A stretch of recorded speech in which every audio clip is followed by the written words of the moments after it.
अऊज़ु बिल्लाहि मिनश्शैतानिर्रजीम।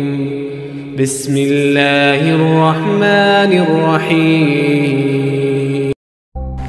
इंसान की बर्बादी का वक़्त तब ही शुरू हो जाता है जब इसके वालिदैन इसके गुस्से और नाराज़गी की वजह से अपनी ज़रूरियात और नसीहत करना छोड़ देते हैं। दुनिया की सबसे बड़ी खुशी ये है कि अपने वालिदैन को अपनी वजह से खुशी देना, तकलीफ़ में सजदा करना और फिर इस तकलीफ़ को दुनिया वालों से छुपाना अल्लाह वालों का मुकाम है।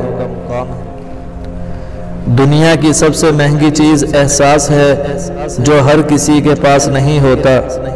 मुश्किल के बाद आसानी सिर्फ सब्र करने वालों को मिलती है। लोगों के बदले हुए मजाज ही तो हमें इंसान बनाते हैं, वरना हम तो समझ ही न पाए जिंदगी कितनी मुश्किल है।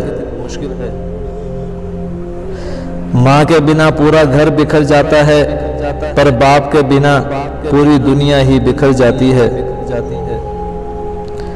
दुश्मन बनाने के लिए जरूरी नहीं कि लड़ा जाए, आप थोड़े से कामयाब हो जाओ, ये खैरात में मिल जाएंगे।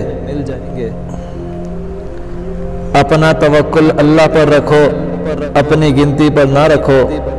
अपने साथियों से ज्यादा उम्मीदें वाबस्ता ही ना करो। अगर उम्मीदें वाबस्ता करनी ही हैं तो सिर्फ अल्लाह रब्बुल इज्जत की ज़ात से करो। अपने दिल को मजबूत बनाओ और अल्लाह पर यकीन रखो, वो तुम्हारी हर मुश्किल आसान कर देगा।